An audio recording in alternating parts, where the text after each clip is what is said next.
Hi, welcome to the Written by Rich Hosek podcast. Let me tell you a story about a woman at the intersection of loss and fear, placed in a very uncomfortable situation. But aren't those the moments where we experience the most growth, discover inner strengths, and perhaps unexpected rewards? The question writers get a lot is, where do you get your ideas? This particular story was inspired by a friend who told me she wanted to have a garage sale, but didn't want to deal with all the people who would come to it. I thought that was an amusing conundrum and wondered if it could be an entertaining story. I had another idea from a story I started but never finished about a mysterious box, and decided I could unload that abandoned notion at my friend's garage sale. At that point, the story, as they say, wrote itself. Well, not really. I had to do the typing. And now, all you have to do is the listening. Enjoy. Everything must go. I hate garage sales, Nancy said as she watched the slow-moving parade of bargain hunters wind their way through the maze of folding tables that displayed the various items that had been cluttering the house since her father had died. Why, her friend Barb asked, I think it's a great way to have other people pay you to take away their junk. Yes, that part's nice. I just don't like all these strange people around. Well, honey, you only have to put up with them for the weekend, Barb replied in her deep, raspy smoker's voice.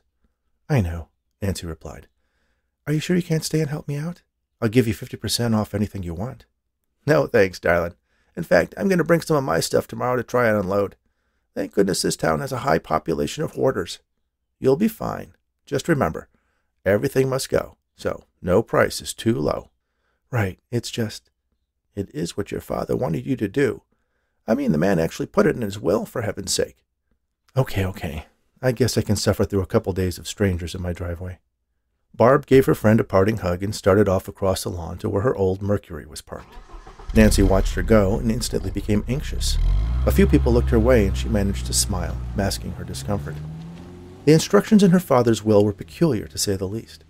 He had made her inheritance, his home and the remainder of his estate, with portions of it bequeathed to various charities and foundations, conditional on her holding a garage sale on the weekend after his funeral. It was specific on which newspaper she was to advertise it in, which community websites to list it on, and even the hours it was to be open. She was instructed to sell the contents of her father's basement, mostly books, old records, and various obsolete electronics, the tools she didn't want or need in the garage, the contents of his closets, and the knickknacks that had adorned his study, specifically one particular item he had singled out, a black wooden box. Many of the items were of a mystical nature. Nancy's father collected books and artifacts related to witchcraft and necromancy, a hobby Nancy's mother had always found disturbing. On Halloween, he would deck out the house and yard, transforming their home into the most popular trick-or-treat destination in town. Nancy's mother had passed away several years before. Her father had blamed what he considered his wife's premature death on one of the town's local celebrities, a New Age guru who owned a yoga studio and sold all types of homeopathic remedies, crystals, and candles. When Nancy's mother had been diagnosed with cancer, instead of relying on the advice of her doctors, she was convinced by the guru that becoming a vegetarian, buying an overpriced salt lamp, and meditating would cure her. It did not. Her death had devastated Nancy's father. He started a personal vendetta against the man he blamed for misleading his wife, causing her to trust the alternative therapies to the exclusion of traditional medicine, a decision that cost her her life. There was a drawn-out legal battle between the two men, with the guru ultimately winning a sizable judgment and a cease-and-desist order against Nancy's father. Failing to achieve any sort of justice in the courts, he decided to pursue a different course of action. His interest in the occult grew, and he devoted his time and a good deal of the money that remained after the verdict against him, finding a way to exact vengeance on his rival. He'd researched curses, voodoo dolls, spells, and other mystical methods to damage the guru's reputation and business. But Nancy's father had died without seeing his goal realized. The guru had outlived him. Nancy had always found her father's positions on his mother's decision to pursue alternative cancer treatments and his belief in the occult contradictory. It seemed to her that the New Age beliefs he blamed for her mother's death were similar to the mysticism he had become so devoted to. But all that was irrelevant now. Her father's obsession had died with him. His death was sudden and unexpected, and Nancy had no desire to pursue her father's preoccupation with exacting a price from the guru for her mother's death. She was the type of person who liked to keep to herself, which made her father's final request all the more difficult to fulfill. She stood behind the card table where she kept the cash box she had stocked with coins and small bills. Garage sales were a cash business, and as Barb had reminded her, customers were more likely than not to haggle, even though she had tried to price everything at a ridiculously low amount. Maybe she would sell out the first day and she could cut the uncomfortable experience short. Although a lot of the items were spread out along the length of the driveway, Barb had persuaded her to set some of the smaller and more stealable bargains on a table just inside the open garage, where Nancy could keep an eye on them. A few people had perused the baubles. One woman had made an offer on a pair of bookends that Nancy accepted. As far as she knew, they were worth hundreds or even thousands of dollars, but the point of the sale was not to make money. It was to satisfy her father's last wishes. Everything must go, she reminded herself. There was that one item on the table, however, that her father had requested be sold at a specific price, and Nancy could not sell it for a penny less without breaking the terms of the will. It was a box made of a very dark wood, almost black. It was about 4 inches on each side and heavier than it looked. There was obviously something inside. If she shook it, she could sense that it contained something solid. There was no obvious way to open the box. There was no hinge, no latch. There were seams visible where the grain abruptly changed direction, but despite those imperfections, the surface was smooth.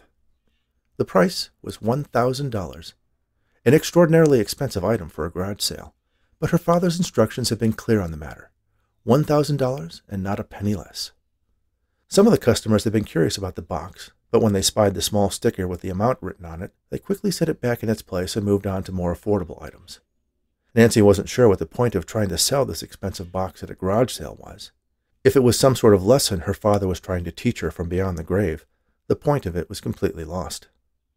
It was shortly after noon on the first day when she spotted him. Her father's nemesis pulled up in a Tesla Roadster. He wore dark glasses, but the obnoxious bun of gray hair atop his head and the pure white caftan he wore betrayed his identity regardless.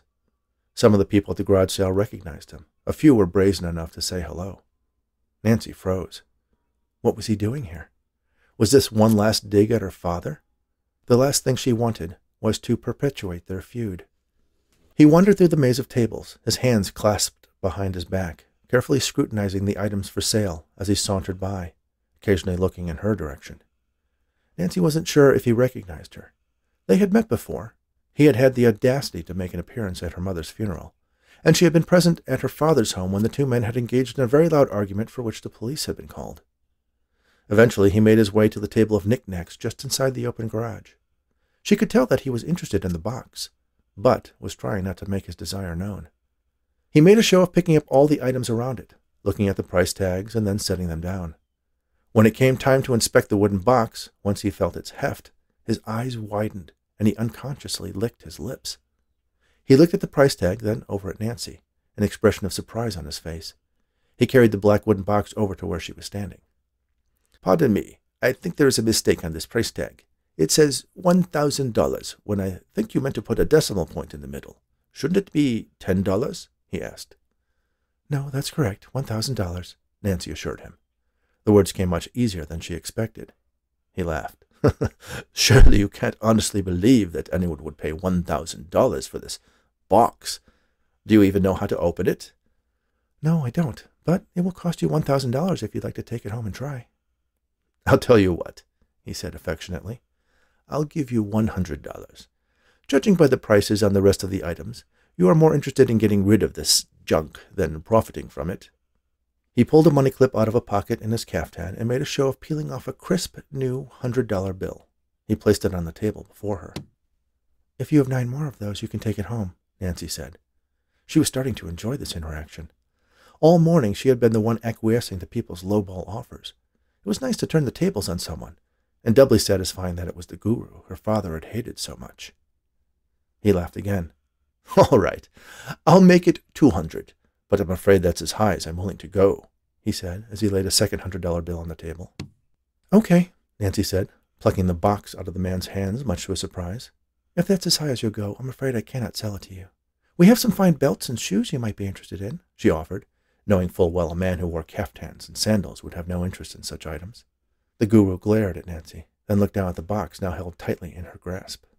"Look," he said, "I will confess, I am very intrigued by that box, but $1,000? I don't think you'll find another person willing to spend the $200 I just laid on your table. That said," he produced 2 more $100 bills. "The price is $1,000, Nancy said. There's still an assortment of neckties in excellent condition available, she offered. Those might be more in your price range. The guru snatched up the bills and stormed off. Nancy was surprised to discover how much she enjoyed stymieing the guru. Perhaps that was the reason her father had insisted she demand such a high price for the box. He knew it would knock her confidence up a notch or two. Thank you, Dad, she thought to herself. It almost made the whole experience worthwhile. The guru, meanwhile, made his way down the driveway toward his car. He would take a few steps, pause, look as if he was going to turn around, but then continue on his way. He eventually made it all the way back to his convertible in fits and starts, looking over his shoulder, eyeing the other patrons, occasionally casting a glance back at Nancy. He got to the Tesla, opened the door, then slammed it shut without getting in, and instead strode directly back to the garage, a determined look on his face. Nancy had to try not to smile. All right, he said. I'll give you $600 for that box. Surely that's 10 times what it's worth. Perhaps, Nancy agreed. But the price is $1,000. I'm afraid I'm quite firm on that. Have a nice day. She took the box and placed it back in the center of the assorted knickknacks on the card table. The guru stared at it, taking deep breaths, struggling to contain his obvious anger. If his clientele could see him now, they would be shocked at his lack of composure. Tell me, he said to Nancy, why are you so intransigent at the price for that box? She considered explaining the circumstances of her father's will, but then shrugged and replied, No reason. It's just a really nice box, and I'd like $1,000 for it. $750, he countered. $1,000, Nancy insisted. $800. $1,000. $9. The price is $1,000, sir. Thank you for coming. The guru looked like he wanted to shout at Nancy. His face turned red, and he clenched his fists. He looked at the box, then back at Nancy. She smiled. Oh, all right, he said. He slammed 10 $100 bills on the table. Nancy picked them up and carefully counted them, then held them up to the sun to inspect the security strip and watermark. It's yours, she proclaimed, then stashed the money into her jeans pocket rather than the cash box. The guru's demeanor instantly changed. Ha, yes, thank you, kind woman. He picked up the box and turned it over in his hands. You don't know what this is, do you? Nancy shook her head. Whatever it is, it's yours now, she said. Yes, it is. I am the owner, the possessor, the master of the box and everything within. If you can open it, Nancy reminded him. It was the guru's turn to smile. He held the box by opposing corners between the thumb and middle finger of his left hand, then squeezed another pair of corners with the fingers of his right hand. There was a click. A gap appeared around the center of the box. He set it down, savoring the moment. This, my child, is not just some nice-looking box. It is a soul chest. There are only a few of these known to be in existence. Legend has it that when a person gazes at the crystal within, it captures their soul, their very essence, leaving their body an empty husk. Are you sure you want to open it? Nancy asked. The guru smiled again. That is, of course, unless there is already a soul within.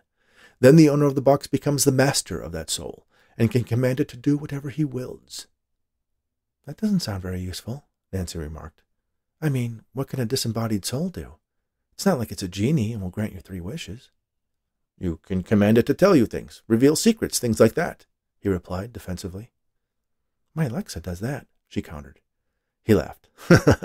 You don't recognize me, do you? Oh, no, I absolutely do. You're the New Age nut my father had a feud with for all those years. You're his daughter? The guru said, surprised. Yes, and I guess my father gets the last laugh, because he got you to pay $1,000 for a silly little puzzle box. Ah, we shall see who gets the last laugh. He opened it.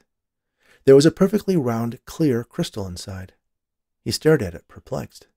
That's odd. It's supposed to turn red when it contains a... Then his face went blank. He stood frozen in place, not even breathing. Then the crystal in the soul chest glowed red. Nancy slammed the lid shut. She heard the hidden mechanism lock it closed with a series of clicks. Then she fulfilled the other mysterious request of her father's will, to be executed if this particular situation were to arise. From a box under the cash table, she removed the second small wooden soul chest, this one made from white wood, with the same expert craftsmanship. She followed the steps the guru had performed to open it, holding it by the corners and squeezing. The box clicked in whirred, and a gap appeared around the middle. She positioned it on the cash table in place of the other one, and opened it facing the guru.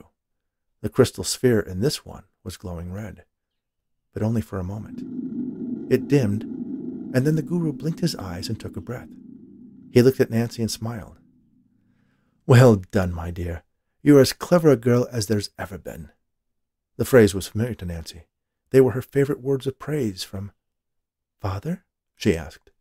The guru smiled mischievously. "Yes, Nance, it is I," he said. The voice was still the guru's, but the words were definitely her father's. He was the only one who shortened her name to a single syllable like that.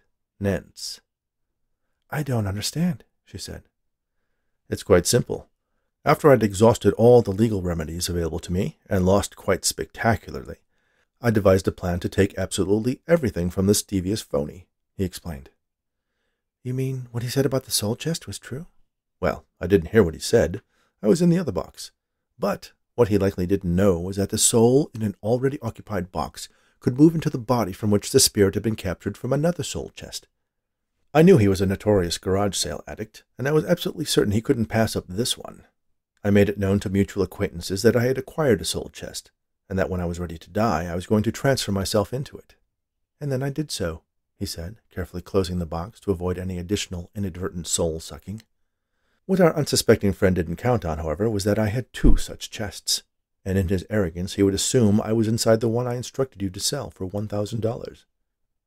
"That was quite a big gamble to make," Nancy said. "Yes, well, I didn't have much to lose. And now I have gained everything. I not only have his fortune, but the massive sum he extracted from me through the courts. Don't worry, you can keep the house." "I don't care about the house. I'm just glad you're back, though this will take some time to get used to," Nancy confessed. Nancy's father patted his belly, then put a hand to the top of his head where his gray bun was mounted. "Yes, I'll have to do a bit of working out. But first things first, I must get to a barber. Then buy some proper clothes." He pulled the caftan away from his chest and peered inside. "And some underwear." He searched his pockets and found the empty money clip. "Could you loan me a few dollars, my dear?" he asked Nancy. Nancy took the $1,000 out of her pocket and handed it to her guru father. "Thank you, Nance. I knew I could count on you," he said, then pulled Nancy into a hug. She hoped purchasing a bottle of cologne was on her father's to-do list. The combination of incense and body odor the guru emitted was quite unbearable. He pulled a key fob out of another pocket and looked up and down the street. He pressed the button and saw which car chirped back at him. "Nice. I always wanted a convertible." Nancy watched as he walked happily through the tables filled with the remnants of his old life, on his way, apparently, to a brand new one. Then he stopped, looking around for something. "You didn't happen to already sell my golf clubs, have you?" he asked. Nancy shrugged. "Everything must go," she answered. Her father smiled and nodded, then got into his Tesla and drove away. Thank you for listening to Everything Must Go on the Written by Rich Hosek podcast. I hope you've enjoyed this story. If you haven't done so already, please subscribe to my weekly audio stories on your favorite podcast app or download them on Audible. Give me a like or 5 stars and a quick review. And most importantly, share my weekly tales with your friends or anyone who enjoys audiobooks.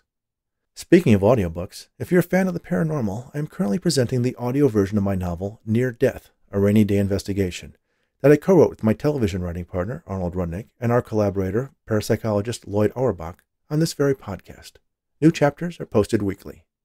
And if you're looking for other original story podcasts, check out As Read by Me at, not surprisingly, asreadbyme.com. They have an eclectic mix of fiction, poetry, and essays that are sure to keep you entertained, all read by the authors. You can find out more about me at richhosek.com. Follow me on Twitter at richhosek, on Facebook at Written by Rich Hosek, and don't forget to check out my books on Amazon and follow me there to make sure you get notified of my new releases. Thanks again, and all the very best.